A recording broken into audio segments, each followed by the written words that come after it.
Now, Ayodhya is witnessing massive deployment of human resources amid preparations for the consecration ceremony of the Ram temple on the 22nd of January and the expected influx of visitors in the following month as well. Now, the officials have stated that these arrangements include 500 stationary temporary toilets, 30 mobile toilets, an additional 1,500 Safai Mitras, 50 Mela Sarthis, that is guides, 22 water kiosks, water tanks as well, around 50 of them, 2 temporary hospitals, 16 primary health camps, 62 ambulances including 12 advanced life support vehicles, over 200 doctors and an extensive master plan on rescue and medical services from Ayodhya to Lucknow.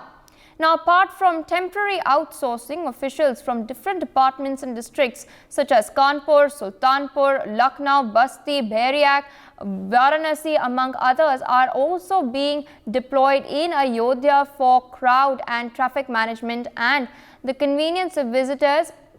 The officials have also stated not only this, the government order to avert any untoward incident and to be prepared for any emergency, and keeping in mind the large gathering, an extensive plan has been readied and deployment for the same would start from the 15th of January. But joining us on the broadcast in the morning is Mr. Kameshwar Chopal. He's a Ram Mandir Trust member, and interestingly, Mr. Chopal is a resident of Kamrel village. It is situated between the Kosi embankment under the Supaul district of Bihar state. In fact, he had laid the very first brick of the Ram temple in Ayodhya on November 9th, 1989.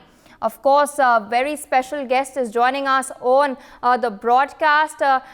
सुप्रभात जी, news x पे जुड़ने के लिए आपका बहुत बहुत शुक्रिया। And मैं आपसे पहला प्रश्न पूछना चाहती हूँ कि आप हमारे दर्शकों को बता सकते थे कि उस टाइम से जब आपने पहला पत्थर डाला था राम मंदिर में 1989 में और अब के बीच में इतने साल हो गए हैं, आपका क्या फीलिंग है अभी कि ये मंदिर बन रहा है और इसकी उद्घाटन होने वाली है?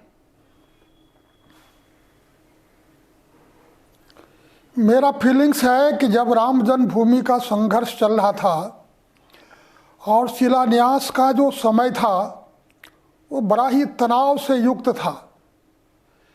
मन के अंदर लोगों को गुस्सा भी था, संघर्ष की स्थिति बनी हुई थी और उस समय कह सकते हैं कि हमारे जैसे कार्यकर्ता के लिए वह काल उपेक्षा का था, उपहास का था, संघर्ष का था। लोग कहता था कि ये कौन काम में लग गए हो, ये कभी संभव नहीं हो सकता, राम मंदिर फिर से प्राप्त करना संभव नहीं है। तो तब का काल ये संघर्ष का काल था और अब का काल जो है सौहार्द का काल है। अब प्रेम का, उल्लास का, खुशी का माहौल है। सर्वत्र सबों के मन में आह्लाद का भाव है कि अब ये सारा काम संपन्न हो गया शांति से और संपूर्ण देश में आज राम मंदिर में भगवान राम विराजेंगे, उसका उल्लास है, खुशी है, प्रसन्नता है। ये अंतर मुझे तब और अब में दिखाई दे रहा है। जी, आपने अंतर के बारे में बात की है, आपको और क्या बदलाव दिख रहे हैं आज के अयोध्या में? इतने साल बीत गए हैं अब और काफ़ी सारा बदलाव हो रहा है। एक एयरपोर्ट बन गया है वहाँ पे, एक मॉडर्न रेलवे स्टेशन बन गया है, बहुत से पिलग्रिम्स और लोग प्रार्थना करने आएंगे। अब इतने सारे नए नए फैसिलिटी बने जा रहे हैं, तो आपको क्या बदलाव दिख रहा है? देखिए, तब बदलाव और ये बदलाव तो भारी परिवर्तन हुआ है।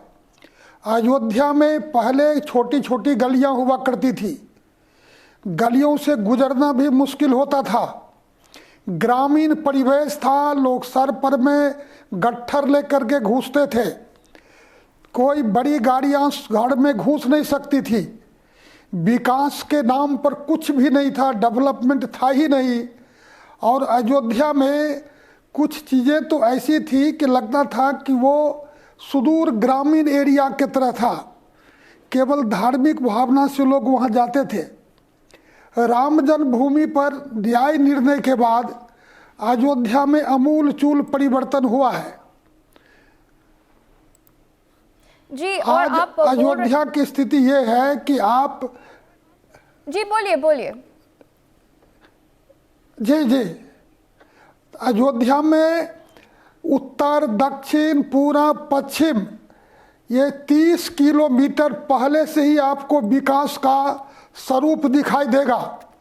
दोनों साइड में लोग जमीन खरीद रहे हैं, बड़े बड़े होटल्स जा रहे हैं, बड़े बड़े विकास के दृष्टिकोण से लोग प्लानिंग करके ज़मीन खरीद रहे हैं। और पहले जो लोगों के मन में विश्वास था और अब में बहुत अंतर आया।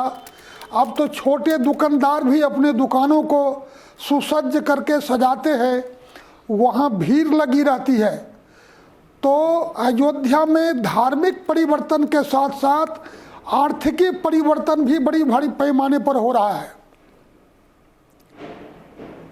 जी, और आपने ये भी बोला है कि बहुत उत्सुकता है अयोध्या में, लोग बहुत खुश हैं। हमारे कुछ साथियां भी गए थे वहाँ पे देखने की माहौल कैसा है, वहाँ पे तैयारियां चल रहे हैं। आपका क्या राय है? बहुत से लोग पूरी देश भर से आ रहे हैं, दुनिया भर से आ रहे हैं इस मंदिर को देखने के लिए।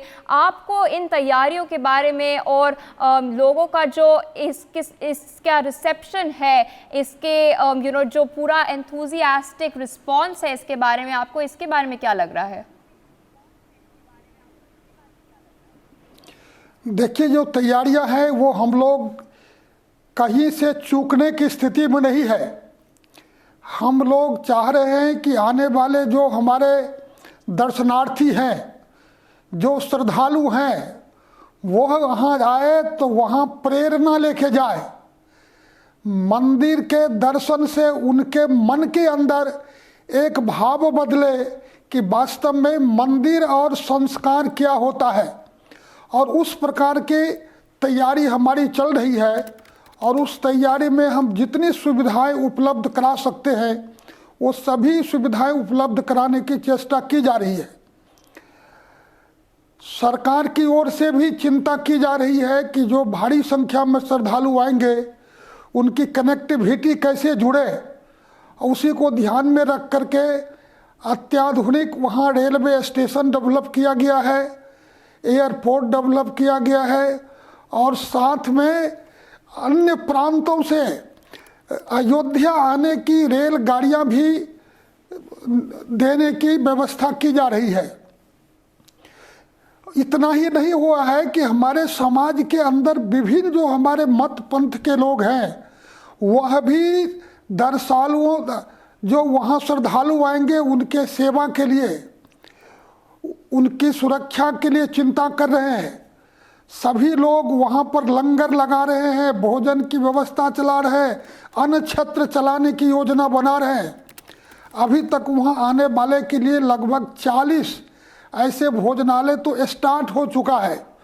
तो मैं समझता हूँ अयोध्या के लोग भी, संत भी और अयोध्या में हमारे जैसे जो लोग व्यवस्था में लगे हैं, किसी प्रकार की चूक हम लोग नहीं होने देंगे, उसमें पूरी ताकत से लगे हुए हैं। जी, और ऑफ कोर्स पूरी देश और पूरी दुनिया देख रही है जनवरी 22 को कितना ग्रैंड सेरेमनी इसके उद्घाटन के लिए होगा। आपका बहुत बहुत धन्यवाद हमारे साथ यहाँ जुड़ने के लिए, हमसे बातचीत करने के लिए। I would like to thank you for taking our time speaking to us on the broadcast and wish you the very best of luck for the upcoming consecration of the Grand Ram Mandir. For more such videos, subscribe to the NewsX YouTube channel, hit the bell icon.